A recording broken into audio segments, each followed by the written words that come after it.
Olá, Beto Dias, um abraço para você e para o amigo ligado no ITV Jornal. Começando agora mais um Momento Esporte 56 para falar da rodada do final de semana dos clubes paulistas no Brasileirão. Mais uma vez recebendo o Michel. Tudo bem, Lucas? Bom, Michel. Tudo jóia? Prazer em recebê-lo mais uma vez. Destaque Prazer, inicial. O clássico, São Paulo e Santos, um belo jogo no Morumbi, um público presente bacana e foi um bom jogo. Vamos falar bastante sobre isso. Legal. Vamos começar falando do Palmeiras, que enfim quebrou o jejum de vitórias, né, Michel? Venceu o Coritiba por 1-0 na noite de sábado com o gol do Juninho. Veja como foi. O Palmeiras quebrou o jejum de vitórias graças a esse gol de Juninho, após grande jogada de Marcelo Oliveira. Placar final, 1-0 contra o Coritiba. Michel, vitória para tirar o peso das costas da torcida do Palmeiras e principalmente dos jogadores, né? Sem dúvida, Lucas. Uma vitória por 1-0, uma vitória que credencia os 3 pontos ao Palmeiras. O Palmeiras não está mais no Z4, fora da zona de rebaixamento. Quem sabe as coisas começam a melhorar para o lado do Verdão. Destaque no gol do Juninho aí foi para a belíssima jogada do Marcelo Oliveira, né? Que veio tramando a jogada no meio de campo. Um belo gol. E que tem sido um dos destaques, um dos únicos destaques do Palmeiras nesses jogos, né?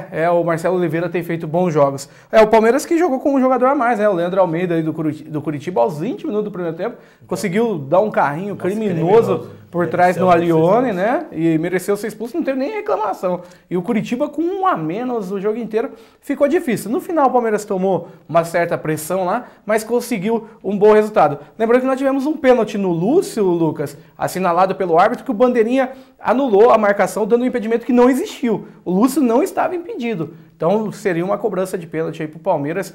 Com a fase que tá, deixa do jeito que tá, no 1-0 mesmo, tá bom demais. Né? Comemorou muito essa Comemorou vitória. Muito e o treinador, né? O Garega, primeira vitória dele no Campeonato Brasileiro à frente do Palmeiras. Quem sabe o Palmeiras dá uma embalada, né? Verdade. Agora vamos falar do Corinthians, que fora de casa perdeu para o Grêmio, perdeu a terceira colocação do campeonato para o Internacional. O São Paulo ultrapassou todo mundo com a vitória, né? Mas apesar disso o Corinthians jogou bem. Vamos ver os gols? O Barcos acabou com o jogo. Veja aí. Na Arena do Grêmio, a tarde foi do argentino Hernan Barcos.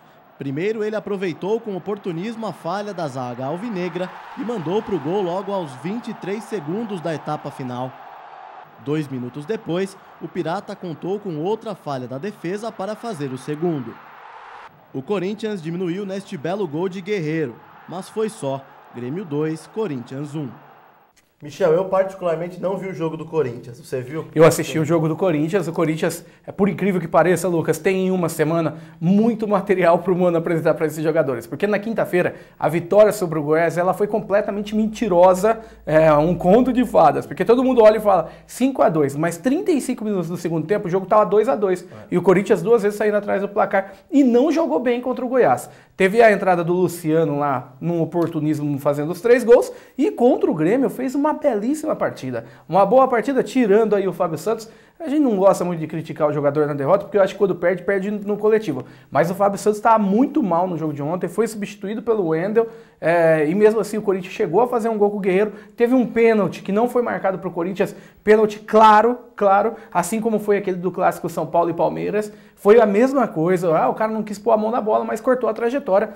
Foi pênalti claro, estava 2-1 o jogo, o Corinthians teria o pênalti para bater. O saldo do Corinthians é que além de perder os 3 pontos, não trazer nada do Sul, ainda teve a expulsão do Guerreiro. Guerreiro vai desfalcar o Corinthians aí por um bom tempo. Não joga contra o Fluminense. E já não iria jogar os próximos 3 jogos, agora vai ficar um tempão fora o Guerreiro. Então fica essa baixa aí. Mas olha, o Corinthians jogou bem, viu, Lucas? Deu azar na hora dos 2 gols, o Fábio Santos falhou nos 2 gols. Foi crucial e não pode tomar gol com 28 segundos do segundo tempo, né? E agora falando do principal jogo dessa rodada, o clássico São Paulo e Santos, jogo no Morumbi, e vitória do São Paulo foi um belo de um jogo. Veja os gols. Mais de 30 mil pessoas viram Paulo Henrique Ganso dominar bonito e fazer este golaço para abrir o placar. O empate do Santos foi aos 38 minutos do segundo tempo. Gabriel de pênalti deslocou Rogério Ceni e saiu para o abraço. Mas aos 42, Denilson achou o pato na área. O camisa 11 contou com a sorte e estufou a rede. Placar final, São Paulo 2, Santos 1. Michel, esse jogo eu vi, foi um belo jogo, times muito técnicos, né? O Santos teve um pouco de dificuldade na criação das jogadas, mas o São Paulo fez por merecer, perdeu chances e saiu vencedor. Dificuldade com criação não é problema no Morumbi. Você tirava sarro de mim a semana passada do Quarteto Fantástico, tá vendo? Ó, os últimos 11 gols do São Paulo foram feitos ou pro Paulo Henrique Ganso, ou pro Pato, ou por Allan Kardec, ou então pelo Kaká. Então é o quadrado mágico funcionando aí. O São Paulo muito bem no jogo de ontem. O São Paulo que conseguiu abrir o placar numa boa jogada ali, ou um lateral, né, que veio pra cá, veio dentro da área, e o Ganso numa virada espetacular, belíssimo gol, estava numa tarde muito inspirada. Depois o São Paulo sofreu o pênalti que a gente viu o Gabriel cobrando. Gabriel que mandou a torcida do São Paulo ficar quieta, criou lá uma confusão, tirou a camisa, tá fora do jogo contra o Botafogo. O Oswaldo de Oliveira ficou muito bravo.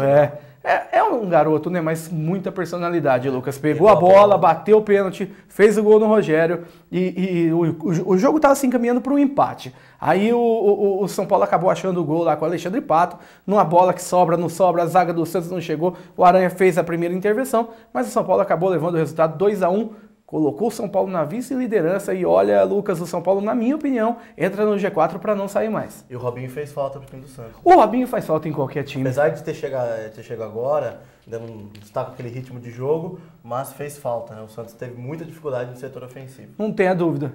O Rildo, que jogou um pouco no segundo tempo, que foi o que sofreu pelo... Entrou bem. O Santos, na verdade, ô Lucas, tem um time bem consistente, tem um bom técnico, né, que é o Oswaldo, mas ainda tem alguns ajustes para fazer e o problema é aquilo que a gente vem falando desde lá de trás. O Campeonato Brasileiro não serve para se fazer ajuste, né? Então o Santos, um resultado negativo, mas jogou de igual para igual com o São Paulo e esse time do São Paulo no segundo turno tem tudo para ser um bom time, viu? Legal, Michel, dá os seus destaques. Eu fiz algumas anotações aqui, só pra gente passar. Destaque pro Internacional, que perdeu no sábado. Rafael Moura errou um gol, meu amigo, goleiro. Debaixo do gol, sem goleiro. O Cruzeiro, rapaz, sorte de campeão. Fábio defendendo tudo. Um pênalti no final ainda, o Goiás bateu pra fora. O Botafogo, que venceu por 1-0. O gol do Ramírez, né, lá de fora da área, belo gol. Venceu de 1-0 a Chapecoense. O Fluminense, 4-0 para cima do Sport, 2 gols do Fred, belíssimo resultado. E o Flamengo, mais uma vitória fora de casa, bateu o Criciúma e mais um gol do Eduardo, veio para ser, quem sabe, aí, um novo ídolo com a camisa do Flamengo. Vamos passar agora a classificação atualizada do Campeonato Brasileiro. O Cruzeiro aumentou ainda mais os seus pontos na liderança, agora são 39, 7 a mais que o vice-líder, novo vice-líder do campeonato, que é o São Paulo. Cruzeiro campeão do primeiro turno. Acabou o primeiro turno pro Cruzeiro, não tem para onde correr mais.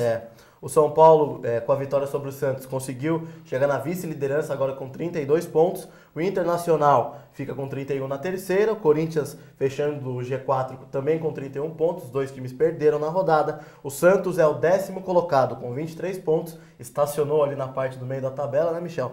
E o Palmeiras conseguiu sair da zona do rebaixamento. Vai comemorar o seu centenário fora da zona da zona de rebaixamento. Palmeiras que tem um jogo importante no meio da semana. Já começa a luta pela Copa do Brasil. Palmeiras que enfrenta o Atlético Mineiro lá em Minas, né? Na quarta-feira, às 22 horas. É no Pacaembu o jogo do Palmeiras. É o primeiro jogo aqui? Primeiro jogo do Pacaembu. Então, quarta-feira, 10 da noite, no Pacaembu, Palmeiras Atlético Mineiro. Palmeiras e Atlético Mineiro. E Bragantino e Corinthians, jogo lá na Arena Pantanal. O pessoal vai caçar jacaré lá na Arena Pantanal, né? O jogo lá. E na quinta-feira nós temos a Copa Sul-Americana, Lucas. O primeiro jogo no Heriberto Rilse, o Criciúma vai receber o São Paulo na quinta-feira aí, às 20 horas, 20 horas, isso mesmo. E também Copa Sul-Americana. E também na quinta tem um complemento da rodada, o Santos joga contra o Grêmio pela Copa do Belíssimo Brasil. Jogo também. Jogo bom lá na Arena do Grêmio, quinta-feira, às 8 da noite. Michel, muito obrigado. Obrigado, Lucas. Voltamos na segunda-feira, então. Quinta você não vai estar aí, né? Quinta não estaremos.